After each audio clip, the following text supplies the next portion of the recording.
Hello bachcho, so let's see this question. So the question says 1 mole of an ideal gas at initial temperature T was cooled isobarically till the gas pressure decreased n times. Okay, then by isobaric process the gas was restored to the initial temperature T. Find the net heat absorbed by the gas in the whole process. तो चलिए इसमें देखते हैं हम लोग। सबसे पहले इसमें हम लोग ये समझेंगे कि की कॉन्सेप्ट यहाँ पे क्या यूज होने वाला है। इस क्वेश्चन में जो हमारा की कॉन्सेप्ट यूज होएगा, की कॉन्सेप्ट वो होएगा FLT, मतलब फर्स्ट लॉ ऑफ थर्मोडायनामिक्स। तो उसी को हम लोग फिर से यूज करेंगे, फर्स्ट लॉ ऑफ थर्मोडायनामिक्स को, क्योंकि ये इस चैप्टर में हमारा मेन बेसिक कॉन्सेप्ट है, की कॉन्सेप्ट है। ठीक है। क्या कहता है फर्स्ट लॉ ऑफ थर्मोडायनामिक्स? ये कहता है delta Q is equal to heat is equal to change in internal energy plus work done. इसके अलावा यहाँ पे कुछ एक दो चीजें और काम आएंगी हमारे यहाँ पे। वो क्या होता है कि आइसोकोरिक जो प्रोसेस होता है, आइसोकोरिक प्रोसेस जो होता है बच्चों, उसके अंदर हमारा वॉल्यूम कांस्टेंट रहता है। ओके, यहाँ पे वॉल्यूम कांस्टेंट रहेगा एंड यहाँ पे जो वर्क डन आता है आइसोकोरिक प्रोसेस के लिए, वर्क डन होता है PdV। अगर वॉल्यूम कांस्टेंट है तो वर्क डन 0 आएगा। सिमिलरली अगर मैं आइसोबारिक प्रोसेस की बात करता हूँ, तो आइसोबारिक प्रोसेस में हमारा प्रेशर कांस्टेंट रहता है। ओके, एंड यहाँ पे हम लोग प्रेशर कांस्टेंट रखते हैं। ठीक है। अब हम बात करते हैं सबसे पहले यहाँ पे बात करेंगे प्रोसेस 1 की। देखो हुआ क्या है, लेट सपोज कि प्रेशर था P नोट, मान लेते हैं इसको। वॉल्यूम हमारे पास V नोट था एंड टेम्परेचर मैं यहाँ पे मान लेता हूँ T। तो फर्स्ट प्रोसेस क्या हुआ है, हमारा जो प्रेशर है इट इज आइसोकोरिक प्रोसेस, तो वॉल्यूम विल रिमेन कांस्टेंट है ना। यहाँ पे जो मेरा प्रेशर है वो n टाइम्स डिक्रीज हो गया है, मतलब प्रेशर P नोट से n टाइम्स हो गया है। Volume will remain same and temperature को T डैश मान लेते हैं। अब मैं आइडियल गैस इक्वेशन यूज करूंगा, तो PV is equal to nRT। तो यहाँ पे क्या आएगा, वॉल्यूम कांस्टेंट है, तो P naught by T is equal to P naught by N into T dash.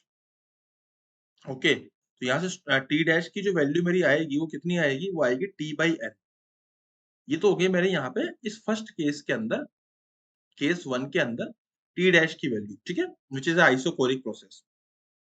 अगर मैं बात करूं यहाँ सेकंड केस की, तो सेकंड केस में क्या होने वाला, जरा ध्यान से देखिएगा। सेकंड केस में हम बात करते हैं यहाँ पे। यहाँ पे आइसोबारिक प्रोसेस था, ये आइसोबारिक प्रोसेस था। And in isobaric process, isobaric में हम लोग क्या कर सकते हैं कि pressure will remain same P naught by N and जो हमारा वॉल्यूम है ना, वो हमको नहीं पता है तो हम V डैश मान लेते हैं and temperature will again reach the initial temperature which is T। This is isobaric process, this is second process. तो यहाँ पे मैं अगेन क्या लिखूंगा, प्रेशर अगर कांस्टेंट है, so V naught by T dash, this is equal to V dash by T। So what is V naught by T dash? T dash की value थी हमारी T by N, this is equal to V dash by T। T से T cancel out अगर हो जाएगा, तो यहाँ से जो V डैश की वैल्यू आएगी वो आएगी N इंटू V नोट। ठीक है, इसको हम लोग इस तरीके से लिख सकते हैं। नाउ हम लोग नेक्स्ट क्वेश्चन के ऊपर बात करते हैं। नेक्स्ट क्वेश्चन हमारा क्या है, ये जगह V dash is equal to N into V naught. अभी हम बात करते हैं फर्स्ट केस के लिए। फर्स्ट लॉ ऑफ थर्मोडायनामिक्स हम लोग यूज करने वाले हैं, हमारा जो की कॉन्सेप्ट था, तो which is change in internal energy and change in work done. what is the for the isocoric process, this is the isocoric process and isochoric के लिए हमने पहले ही बात करी है कि जो वर्क डन आएगा वो 0 आएगा। इंटरनल एनर्जी आएगी ओनली N, सॉरी इसको मैं N नहीं डिनोट करता हूँ क्योंकि हम लोगों ने N किसी और को डिनोट कर रहे हैं यहाँ पे इस क्वेश्चन में।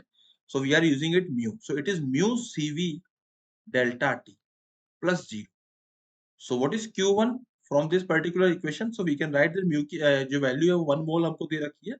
आई can right CV and what is delta T? It is T dash minus T, so it will be equals to T by N minus T। Okay, and अगर मैं बात करूं यहाँ पे सेकंड केस की, केस 2 की, मतलब प्रोसेस 2 की,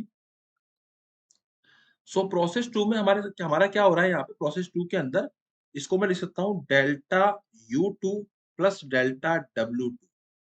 अगर यहाँ पे आइसोबारिक प्रोसेस है तो इसके लिए हम लोग लिख देंगे इसको again mu CV delta T। Okay, and mu CV delta T and यहाँ पे मैं लिख दूंगा W को, मैं क्या लिख दूंगा, NR डेल्टा T। अगेन यहाँ पे सॉरी, मतलब mu R delta T, mu मैंने यहाँ पे 1 लिया है तो 1 into CV। What is delta T? अब टेम्परेचर हो गया मेरा T, कहाँ से, T डैश से। I can write T minus T by N plus N की म्यूचुअल तो 1 है, तो ये हो जाएगा R into delta T which is again again what T minus T by N. ठीक है, सो ये हो गया हमारा। अब मैं टोटल हीट की अगर बात करता हूँ ना, देखिए यहाँ पे ध्यान से, आपको यहाँ पे आंसर अब आता हुआ दिखेगा। तो टोटल हीट हमारी होने वाली है ना, टोटल जो हीट होने वाली है वो आएगी delta Q1 plus delta Q2। And what is delta Q1? It is CV T by N minus T, and ये हो जाएगा मेरा CV T minus T by N. तो तुम देख रहे हो कि आपस में दोनों का पूरा पूरा कैंसिल आउट हो जाएगा, एंड इधर बचेगा आर टी 1 - 1 बाई एन। यहाँ जगह नहीं बची तो मैं इसको यहाँ पे लिख रहा हूँ अलग से, R T 1 - 1 by N. So ये बेसिकली कैंसिल आउट हो जाएगा, and final answer will be equal to what? Final answer मेरा यही बचेगा, आर टी 1 - 1 बाई एन। मैं फाइनल आंसर को फिर से यहाँ पे लिख देता हूँ ताकि आपको कोई दिक्कत वाली यहाँ पे बात नहीं लगे। तो जो मेरा फाइनल आंसर आएगा वो आएगा R T 1 - 1 by N. So this is the final answer, which is delta Q is equals to RT 1 - 1 by N. I hope you understood it well. Best of luck.